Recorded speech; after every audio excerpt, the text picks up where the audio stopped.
What's going on, boys and girls? I hope you're all well. This is a very delayed match review video to Arsenal's away 3-2 performance against Brighton in the Premier League. The match was Sunday morning my time. I then went away.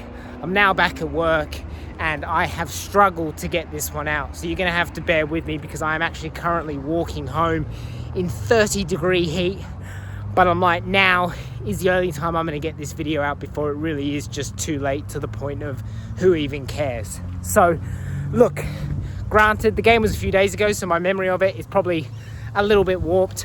But getting into it, look, the starting 11 was pretty much how I thought it was going to be, bar Declan Rice. I did not think Declan Rice would play in this game. There was a video circulating of him talking to Morgan Rogers after the Aston Villa game, which was him basically indicating that his knee was massively swollen. So I gave him next to no chance of being fit for this game. And to be honest, I didn't even think he'd make the Liverpool game. So when I saw him in the starting lineup, I'm actually not going to lie, I was actually quite pissed off. In my mind, I'm going, why are we resting our most influential, important player in a game that we should be able to get through without Declan Rice, and at least try and give him the best possible chance of being fit for the Liverpool game, which is the, on paper, the more difficult game. Boy, was I wrong. He was, without question, the difference maker in this game eventually, so I'm incredibly glad that he started. Outside of that, I was talking about the fact that the front three could be a bit of a roll of the dice, and ultimately he went with Madueke and Martinelli on the left with Gyökeres up front. So I was pretty comfortable with the starting 11. The game gets going. First 2 minutes were a bit weird. Bournemouth got 2 corners in those first 2 minutes, which was surprising, but we dealt with it. I then thought the next 8 or 9 minutes we really kind of took control of the game. And then the crazy moment from Gabriel. I have no idea what Gabriel was trying to do in that moment. Some people are trying to suggest that he was trying to maybe pass it to a coming back Timber, but yeah, I mean, that was just a crazy pass that ultimately led to Evan Nilsson just having to roll it in. And all of a sudden, after a relatively good start, we go 1-0 down through a complete fault of our own. But the good thing was, we turned it around quickly. The best thing about conceding a goal early is it gives you plenty of time to respond. And what I love about Gabriel and this team in general is the mentality they are showing. Gabriel, we all know the quality Gabriel brings to this team, but I think something that goes a little bit unnoticed is the leadership and the mental fortitude that him and a few other players bring to this team. And what I loved about his performance was almost this mindset of, okay, I've made a mistake, I put my hand up, but we are not leaving this game without collecting all 3 points. And for him to get the equaliser literally 5 minutes later was such a big testament to that. It was a great piece of skill from Madueke to take the ball from the byline, dribble it into the box, get past a few players, poke the ball into the danger area. And Capier tried to get a shot off, actually got fouled in my opinion. Martinelli got a shot away, it got rebounded, came to Gabriel, who put a really nice finish in to bring us back to 1-1. I thought after that, the first half was quite poor. I thought Bournemouth did really well in that first half. They pressed us aggressively, man-to-man pressing, and I think they made life really difficult for us. I don't think we played very well at all. There were a lot of misplaced passes. There's a lot of kind of scrambled, unplanned kicking the ball up in the air, and I think we really played into their hands in that first half, which was disappointing to see. But still, you go in at half-time 1-1, and you think to yourself, there's more than enough about this team to still get a result from this game. And I thought we played really well in the second half. You look at the strength of this squad now. It's really starting to prove valuable. You look at the bench in the game against Bournemouth, and on the bench we had Saka, we had Trossard, we had Eze, we had Ben White, Miles Lewis-Skelly, Gabriel Jesus. I mean, that is a bench that any team in the Premier League would crave. And most of those players would start for 90% of the teams in the Premier League. So we're in a position finally after all these years whereby if the game's not going according to plan or we want to change it up, we have that option to bring on not just different players, but players of real, genuine quality. And sorry, this heat is insane, so I apologize. This video is going to be a mess. He brings on Saka for Madueke, who, you know, despite that really good piece of play to set up the equaliser for Gabriel, I thought all in all wasn't the best of performance. He brings off Martinelli for Trossard, and I think immediately that changed the dynamic of the game. The second goal was a beautiful goal for Arsenal.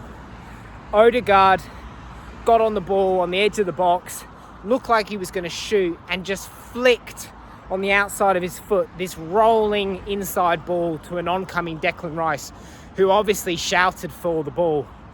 And Declan Rice just sweeps it into the bottom right corner. And it was a beautiful goal to go 2-1 up. We then go 3-1 up from another really worked goal. This time Odegaard again at the centre of it. Fed a really nice ball through to Saka, who managed to cut it back just before it went out. And again, Declan Rice was there to run onto it and smash it into the back of the net for us to go 3-1 up. And at that point, I was just in awe of this team. Not so much because, you know, we were beating Bournemouth, but just the context of it. You know, to go 1-0 down in a game of this magnitude, the way we did, to come back and turn it around when we're obviously not at our best. In what is, you know, Bournemouth may or may not have been coming into this with a great record. I think coming into this game against us, they had not 1 in 10. A lot of those in be draws. But they're not a bad team, Bournemouth. Are they the same team as last year? No. But they're not a bad team, and they have a very good coach who's very smart. And I thought they were playing well.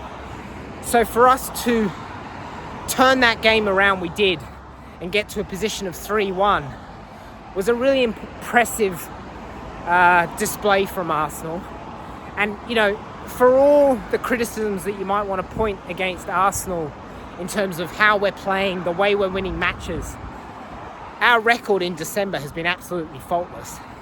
And what's more important is that the teams around us, Man City, Aston Villa, Chelsea, Liverpool, you name it, their record has not been flawless. And so that has allowed us to stretch our lead at the top. So I think there's a lot of credit to be given to the Arsenal players during this period. And now it's about just continuing that on as we go into a very busy January period.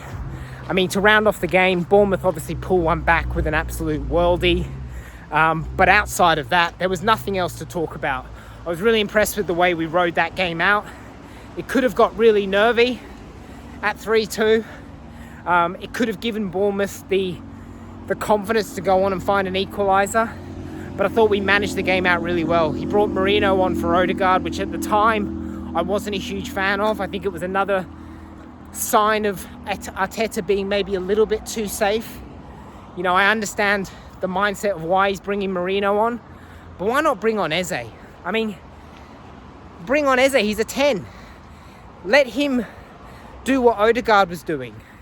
You know, if there's this mindset that Eze can't do the defensive work, the pressing work that Odegaard does and that Merino can do, then we've got a serious issue there. So anyway, he brings on Merino. I think Bournemouth absolutely knackered themselves out in this game. And what was quite obvious to see, after that second goal for Bournemouth went in, their legs were gone. We were just clearing up and winning every ball in the middle of the park. And we really saw out that game really well at the end. And I never feared that it was going to be 3-3. If anything, I was expecting us to score a fourth. So we get the win, we get the 3 points. We extend our lead over City. We apply the pressure on them. And they go and stumble against Chelsea. 1-1. What a result that is for Arsenal.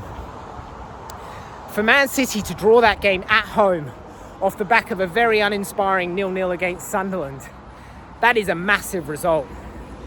Chelsea with no Maresca, a number of players out, for them to pull out a draw and inflict the pain and damage they did on Man City, that is a massive, massive result.